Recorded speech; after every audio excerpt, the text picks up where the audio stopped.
Good morning, I'm Clinton Griffiths. Happening right now, the backlog at Western ports is continuing to grow. At last check, 100 ships are waiting to enter the ports of Los Angeles and Long Beach, a new record.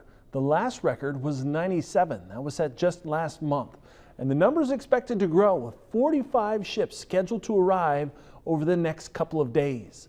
For agriculture, it's not just an issue of imports, but also exports. Growers in Central California export primarily fresh grapes to up to 30 countries, but they're having issues sourcing materials such as bags to hold the grapes, which come from China. An expert in the industry telling us they're not willing to risk exporting fresh produce right now. You know what, maybe a 17-day trip might end up being 5 or 6 weeks, and that fruit that would have been fine is now not suitable. And so we choose not to risk it. I think, big export crops like, say, citrus coming up, that's going to be a big problem. We're going to see, and that gets forced back into the U.S. market, which causes more problems or simply goes unpicked for lack of market. You'll remember last week we told you President Biden announced the Port of Los Angeles would become a 24-hour, 7-day-a-week operation in an effort to start fixing the supply chain bottlenecks. Well, the administration warning the backlog would likely continue into next year. Those are long-term solutions to short-term problems. You say right now, okay, open up the port 24 hours a day. If I don't have enough drivers, what does that do?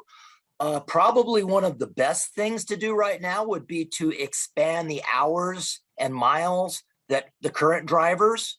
If you allow drivers to drive 20% more hours, you would have 20% more miles on the road tomorrow. And I also understand that there are complications. We have to get this orchestra of participants in the supply chain to adjust and get on the same schedule, same calendar. It's going to take some pulling, others are volunteering, and that's the goal. Get everybody synchronized to the best of our ability so this container flow can start happening.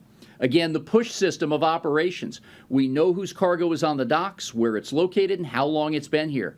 Getting this cargo out with specific commitments of the import community is extremely important to all of us. LA Port authorities say last month the port saw its biggest container volume on record. They say export volume continued to slide last month, down 42% from last year. Now, the executive director of the port saying they haven't seen exports that low since 2002. And the ratio of imports to exports is now 6-to-1.